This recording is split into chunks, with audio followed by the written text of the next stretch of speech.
Hello friends, नमस्कार दोस्तों। आप सभी का स्वागत करते हैं हमारे चैनल में। आज मैं आया हूँ BRST गोट फार्म में, जिनका ओनर का नाम है दीपक भाई। मिलते हैं दीपक भाई से और बातचीत करते हैं कि आज अपन किस टॉपिक में बात करेंगे। नमस्कार दीपक भाई। नमस्कार नमस्कार। तो आज हमारी व्यूअर्स को क्या दिखाने वाले, क्या बात आप बताने वाले आज? प्रेग्नेंट बकरी है और ब्रीडर भी है जी। और सीरो एक गुजरी अजमेरी सीनो तीन नस्ल में है। अच्छा, तो आज अपन शुरुआत करते हैं कि फार्म स्टार्टअप करना हो किसी को, जैसे नए साल में किसी की अभी शुरुआत करनी है फार्म स्टार्टअप करने की, तो उसको किस टाइप की स्टार्टअप कैसे करनी चाहिए और क्या खिलाना चाहिए, कैसे वजन ग्रोथ होता है और कैसे मतलब कि उसकी आगे प्रोडक्शन स्टार्ट होनी चाहिए। पहले तो क्या है कि खाना हर एक राज्य में अलग अलग होता है। यहाँ गवार का भूसा मिल जाता है, आप MP में चले गए, MP में गवार का भूसा मिलेगा ही नहीं। सही बात है। यानी वहाँ चने का भूसा चल रहा है। तो हर एक राज्य में हर एक प्रांत में अलग अलग खाना रहता है। लोकल बकरी जो खाती है ना, वही खाना खाती है और वही देना है। डाइट में कोई बड़ी चीज़ नहीं होती। हरा चारा देना है, सूखा चारा देना है। आप गेहूं का भूसा भी खिला सकते हो। अच्छा, ऐसा नहीं कि गेहूं का भूसा नहीं खाएगी, लेकिन गेहूं का भूसा खिलाने का तरीका अलग होता है। अच्छा। उसके अंदर थोड़ा गुड़ का पानी, थोड़ा बंटा जैसा बनाना पड़ता है। तो जैसे कि कोई नया स्टार्टअप करता है तो उसको मतलब कि पहले से कितने इनकम से शुरुआत करनी चाहिए, मतलब कितने लागत लगानी चाहिए और कैसे फार्म वो तो उसका बजट के उसका मुताबिक रहता है, लेकिन कम से कम 30 बकरी स्टार्ट करे। 30 बकरी स्टार्टअप करना चाहिए। हाँ, क्योंकि वो उसका समय भी 10 बकरी से करेगा, समय भी पैसा दोनों लगाना पक्का है। सही बात है।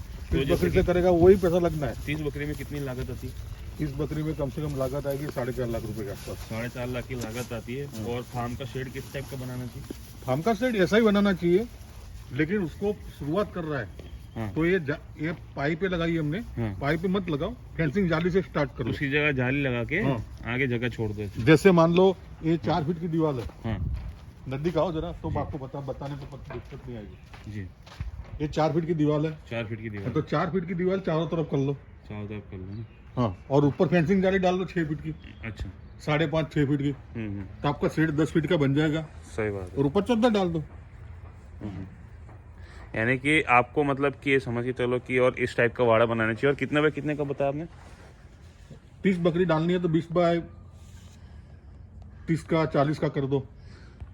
20 बाय 30 या 40। 30 बाय 30 या 40 का आप कर सकते हो। उसके सामने इतनी मान लो जगह 40 कर रहे हो, हाँ, तो उसके अंदर 3 पार्टीशन कर दो। 3 पार्टीशन कर दो। और 30 कर रहे हो, 2 पार्टीशन कर लो। अच्छा, तो इस टाइप की जगह बना के आप उसको जगह छोड़ सकते हैं। हाँ, और जितना भी आप अंदर बना रहे हो ना, हाँ, उसका डबल बार ऐसे फेंसिंग जाली खेद दो। अच्छा। तो ये तो आपने बहुत ज़्यादा ही बड़ा मतलब कि फार्म बनाया है। आप कितना बाय कितने में आपका? ये टोटल फार्म है 110 बाय 90 का। 110 बाय 90 का आपको फार्म बनाया है। हाँ। और किसी को शुरुआत करनी है तो 20 बाय 30 से भी शुरुआत कर सकता है। हाँ, कर सकते हैं ना। हाँ। एक 20 बाय 30 में 600 स्क्वायर फीट जगह हुई। हाँ। उसके अंदर आप 60 बकरी डाल सकते हो। 60 बकरी डाल सकते हो। हाँ, 60 प्रेग्नेंट बकरी डाल सकते हो। अच्छा। और वो भी बच्चे के साथ रह लेगी। अच्छा, यानी उसको कंफर्टेबल। हाँ, कंफर्टेबल। यानी 1.5 बकरियों को पूरते हैं ना, ऐसा नहीं। अच्छा अच्छा, मतलब आरामदायक। मतलब कि ज्यादा वो गैप में नहीं, मतलब वो नहीं होगा, मतलब ऐसे खुले खुले में रहेगी। तो 20 बाय 30 का इसलिए बनवा रहा हूँ आपसे कि भाई आपके आगे जाके वो नस्लें बढ़ेगी, फार्म बढ़ेगा, हाँ। तो फिर और खर्चा करने की जरूरत नहीं पड़ेगी आपको। अच्छा, आने वाले बार बार कंस्ट्रक्शन करने की जरूरत नहीं पड़ पाएगी आपको। आपको 2 साल तक को कंस्ट्रक्शन करने की जरूरत नहीं पड़ेगी। अच्छा। और जैसे कि आपको मतलब कि वो फार्म स्टार्टअप करता है, ठीक है, ये तो हो गई फार्म की बात। अब जैसे कि किसको स्टॉक कितना करना चाहिए, मतलब कि खाने का, कि आप उसको पूर्ति कर सकते हो? खाने का स्टॉक, सूखा चारा का स्टॉक करना रहता है। हाँ। हरा चारा तो आपके पास उपलब्ध हो तो ठीक बात है, नहीं हो तो भी कोई प्रॉब्लम नहीं होती। हरा चारा को जरूरी नहीं है कि उसको बकरों को चाहिए। लेकिन सूखा जरूरी होता है। हाँ, सूखा चारा कहीं भी मिल जाएगा आपको।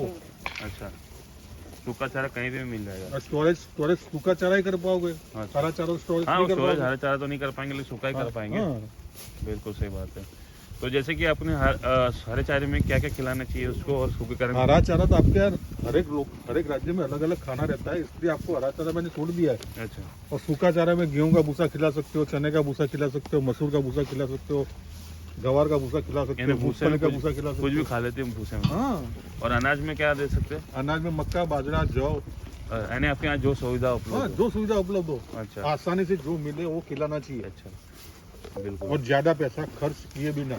भी ज़्यादा खर्च किए बिना आप उसको कम से कम लागत में आप उसको जितना पाल सकते पाल लो और अच्छी ग्रोथ अच्छी डाइट देनी। नीम के पत्ते भी खा लेती है आराम से। अच्छा, नीम के पत्ते।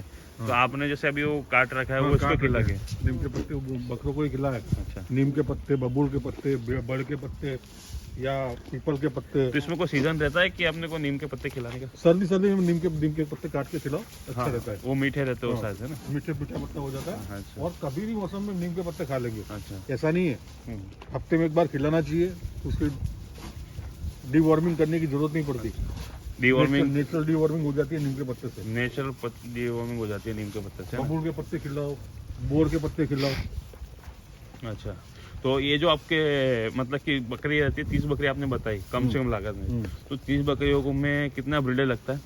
एक ही ब्रीडर चल रहा है इस टाइप का? एक ब्रीडर इस टाइप का लेके जाओ तो आपको काम आसान हो जाएगा। मतलब ज़्यादा ब्रीडर जमा करने की जरूरत नहीं है। 2 लेके जाओ, उससे बेटर एक ब्रीडर अच्छा लेके जाओ। हाँ, मतलब एक ऐसे क्वालिटी का लेके जाओ कि आपको एक बार में काम हो जाए। यानी कि आप 30 बकरी पे एक ब्रीडर इतना हाइट लेंथ वाला लेके जाओ ताकि लंबे चौड़े काम हो जाए। तो ये कितने वजन का होगा? बहुत वजन का, लेकिन उससे कम वजन का आता है 70-80 किलो का, वो लेके जाना चाहिए। अच्छा, तो ये तो हैवी ब्रीडर है, मतलब कि उसके मान लीजिए अगर इसके सामने भी हैवी बकरी भी चाहिए होती है ना? हाँ, हैवी बकरी भी चाहिए, इस टाइप की।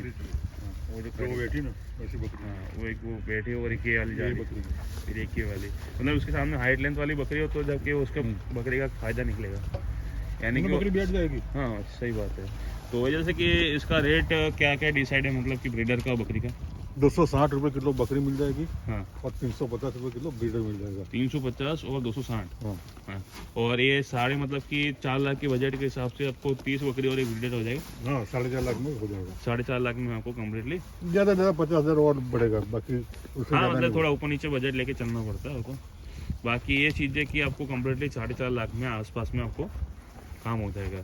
और टोटल मतलब आपका फार्म मान लो 600 स्क्वायर फीट और 1800 स्क्वायर फीट बन रहा है, जी, तो 1,80,000 के आसपास कंस्ट्रक्शन भी हो जाएगा। 1,80,000 में कंस्ट्रक्शन के साथ और 4.5 लाख में ये 5 पकड़ो तो 6 लाख 6 लाख के 6 लाख 7 लाख में आप 30 बकरी आराम से पाल सकते हो। यानी 6 से 7 लाख के अंदर अंदर आपको शेड वगैरह, खाने वाने का खर्चा और बकरी का रहने का सब जगह कंप्लीट मिला के 6 से 7 लाख के अंदर अंदर हो जाता है। यानी कि और कोई लागत नहीं लगती है। यानी कि और मान लीजिए कि ये जो लागत लग रही है अभी तो, और दूसरी चीज मान लो आपके आसपास में जंगल हो, कुछ चराने की जगह हो, जी, तो एक आदमी रख लो, उसको चराने भेज दो। सही बात है, तो उसकी लागत और नीचे आ जाएगी। लागत नीचे आ जाएगी। कब सिर्फ आपको पानी पिलाना है। सही बात है। और जैसे कि पानी में क्या सुबह कैसे देना चाहिए, मतलब कि थोड़ा ठंड हो तो गुनगुना पानी देना चाहिए। और बकरा बीमार पड़ता है, रात को पड़ता है, उसका लक्षण आपको सुबह दिख जाएगा। रात को पड़ता है, सुबह तक लक्षण दिख जाता है। वही बकरी सामने बकरी बैठी है, उसको प्रॉब्लम लग रही उसको है, कुछ प्रॉब्लम है, बैठ अलग गई। होके बैठ गई। अब उसको अभी इलाज होगा, LA लगा देंगे, एंटीबायोटिक। हाँ, शाम तक खाने पे आ जाएगी, यानी दोपहर के बाद खाने पे आ जाएगी। सही बात है। यानी कि उसको तुरंत ही इलाज करिए, मतलब कि उसको ज्यादा मतलब छोड़ मत दीजिए कि भाई उसको। मान लो अभी सारी बकरियां खा रही है, हाँ, और वो बकरी अलग से बैठी है। हाँ, तो पहले चेक करने में आता है कि क्या प्रॉब्लम है। हो सकता है ठंड भी लगी चेक हो। करो, ठंड भी लगी हो तो एंटीबायोटिक पहला इलाज है उसका, एंटीबायोटिक का ठीक है। एंटीबायोटिक कर लो। सर्दी या बुखार कुछ ना कुछ यानी हुआ उसको होगा। झेलने की क्षमता बढ़ जाती है, उसको पहले रिकवर करने का चांस करता है। अगर उससे भी नहीं होता तो फिर बाद में दूसरे इंजेक्शन लगते हैं। हाँ। सही बात है, ये बात अच्छी बात है। और मतलब कि ना उसकी नाक बह रही है, ना उसको कुछ हो रहा है। हाँ, मतलब कि उसको अभी तंदुरुस्त लग रही, मतलब ऐसा कोई तंदुरुस्त दिखने में ऐसा कुछ नहीं लग रहा। बाकी हो सकता है ठंडी चढ़ गई हो उसके अंदर, ठंड चढ़ गई हो ज्यादा अभी ठंडी है हाँ। इस वजह से। और मतलब कि मान लीजिए कोई ठंड में लेना चाहता है तो उसको वाड़े को मतलब कि किस कोई टाइप का? कोई जरूरत नहीं होती। कोई इंसान को कोई बोलता है कि ठंड में चालू करूँ, बारिश में चालू करूँ, कोई इस मौसम सही रहेगा, एक कुछ नहीं होता है। नहीं, जैसे हर एक कि मौसम सही रहता है, क्योंकि आप 1 साल के लिए तो पाल नहीं रहे हो। सही बात है। मान लो इस बार गर्मी में लेके गए, अगली सर्दी तो आपको झेलनी चाहिए, उसको झेलानी ही नहीं, है। आपको मान लीजिए इस ठंड में लेके जाए तो प्रिकॉशन करना पड़ता है ना कुछ? बस ऐसे जो चादर है ना, अच्छा, ऐसे प्लास्टिक की चादर लगा दो अच्छा, और एक वाड़ा पैक कर दो, अच्छा। उसके अंदर 2 एलेजन मार दो। अच्छा, ये चादर क्या बोलते हैं इसको? प्लास्टिक के आता है। ये अमेरिकन चादर क्या होता है ना? अमेरिकन चादर होते हैं उसके। नजदीक से दिखाओ। हाँ, अमेरिकन प्लास्टिक चादर आती है। तो उस टाइप का अगर मान लीजिए कोई थोड़ा बना देते, उसको भाड़े को फिट कर देते हैं, फिट कर दो, ये गर्माहट और होती है। गर्माहट रहती है, और उसके अंदर 2 हेलोजन लगा दो हाँ। रात को। सही बात है, बिल्कुल। यानी इस टाइप का पैकिंग कर दो ताकि आपको एक आसानी मिल जाए कि बकरी को गर्माहट रहने की। और किसी बकरी को ठंड लग चढ़ जाती है तो उसके हिसाब से वो अलग भी हो जाती है, और आपको उसको प्रिकॉशन करना चालू कर देना चाहिए। तो ये बहुत अच्छी बात हो गई। और ट्रांसपोर्ट के दौरान आपकी सारी सुविधा उपलब्ध है यहाँ पर? हाँ, सारी सुविधा उपलब्ध है। अच्छा, और लेकिन एक दो बकरों के लिए जो कॉल कर रहे हैं ना, वो गलत कॉल कर रहे हैं। तो देखो एक दो बकरों के लिए कॉल मत करो जी, क्योंकि हम आपको ट्रांसपोर्ट सुविधा उपलब्ध नहीं करा सकते हैं। आप हमारे फार्म पे आके एक दो बकरी लेके जाना चाहते हो लेके जा सकते हो। और रेलवे का बुकिंग बिल्कुल बंद है। आप रेलवे का सोच के आ रहे हो तो रेलवे में टोटल बंद है। रेलवे बुकिंग बंद है तो आप बंद रेलवे है। का मत सोच के आइए। आप ऐसा दिमाग में मत डालो कि रेलवे में मेरा गार्ड मेरी बकरी चली जाएगी। सही बात। रेलवे एक्सेप्ट नहीं कर रहा है अभी। यानी कि वो एक दो बकरी वाले कॉल अगर देखो आप उस पे बोलोगे वो तो करने वाले करेंगे ही। करेंगे लेकिन हाँ, बाकी एक ये सीधे से डिसीजन है कि भैया एक दो बकरी वाले ना करें कॉल। आप कम से कम बजट बनाइए, अच्छे खासा बजट बना लीजिए, कम से कम 20 और ऐसा बकरी का हो बजट तो दो बनाइए। दोस्तों मिलके कर लो ना। हाँ, कम से कम मतलब 20 बकरी का बजट तो बनाइए ताकि आप अपना माल पहुंचा पाए। सही बात है। और माल लेके जाने में भी आपको आसानी रहेगी और मतलब कि और घाटा भी नहीं बात होगा। सुनो, 60 बकरी की कैपेसिटी वाले से कम बोलेरो पिकअप आता है 60 हाँ। बकरों का कैपेसिटी वाला। अब 60 में 20 लेके जाओगे तो भी 60 का खर्चा लगने वाला है। वो तो सही बात है। 60 में 20 को लेके जाओगे तो भी 60 का खर्चा लगेगा, और 60 लेके जाओ तो भी उतना ही लगना है। और हम तो ये नहीं चाहते कि आपका पैसा जो है ज्यादा लगे। सही बात है। कम खर्चे में कम जितना स्टार्ट हो जाए। सही बात है। तो बहुत अच्छी और दो जानकारी। पैसा कमा लो, कमा के फिर जो खर्चा करना है करो। सही बात है। हमारा फार्म भी आपको जैसे फार्म बनाया ना फेंसिंग जाली वाला, हाँ। वैसा ही हमारा फार्म था। अच्छा, यानी आपने भी रहते रहते कराया? हाँ, 7 साल के बाद हमने ऐसा फार्म बनाया। अच्छा, सही बात है। वही पैसा कमा के। जी, यानी कि उसको रहते रहते इनकी इनकम आपकी होती जाए, उसको अंदर डालते जाओ। बाकी एकदम से हवा में अभी पहले मत डालो, आप पहले टिक जाओ, सीधी सी बात। तो और बकरे लाइन पैशन का धंधा है, पैशन जरूरी है, आपके पास धैर्य जरूरी है। हाँ, बिना धैर्य का बकरा लाइन में नहीं घुसो। सही बात है। क्योंकि कोई भी धंधा आपको धैर्य जरूरी होता है, सब्र रखना जरूरी है। 3 साल का सब्र रखिए, 3-4 साल का, तो आपका अपने आप धंधा चालू हो जाए। 3-4 साल नहीं, 3 साल ही। 3 साल आपको अगर सब्र रख 3 लिया साल सब्र रख लो, बकरा बेचा करो और बकरियां डेवलप करते रहो, तो आपका धंधा ऑटोमेटिक बढ़ जाएगा। ऑटोमेटिक बढ़ जाएगा। 30 बकरी आप स्टार्ट कर रहे हो, 3 साल के अंदर आपको पक्के पर कम से कम 200 नंग तो होगी बकरी। अच्छा, चलो बहुत अच्छी बात बताई आपने। तो ये थी कुछ जानकारी BRST गोट फार्म के ऑनर के बारे में, दीपक भाई के बारे में। तो मिलते हैं अपन अगले वीडियो में। हमारे चैनल को सब्सक्राइब कीजिए, नोटिफिकेशन आइकन जरूर दबा दीजिए ताकि आप तक नई नई ऐसी जानकारी पहुंचती रहेगी, और इसका सेकंड पार्ट आता रहेगा। और तो हमारे चैनल को फार्म सब्सक्राइब अजमेर कीजिए। में है जी हमारा, प्रॉपर फार्म अजमेर में है। जी, और जनाना हॉस्पिटल से 2 किलोमीटर दूरी पे है और रेलवे स्टेशन से 8 किलोमीटर दूरी पे है। आप कोई भी कॉल किए बिना भी आप रेलवे स्टेशन से कॉल करोगे तो हम लेने भी आ जाएंगे। जनाना हॉस्पिटल से कॉल करोगे तो भी लेने आ जाएंगे। और आपको एक रिक्वेस्ट कर रहा हूँ कि आप निकलो तो हमको कॉल करके निकलो और आपकी टिकट हमको सेंड कर दो, तो आपको आने से पहले हमारा बंदा खड़ा रहेगा। जी।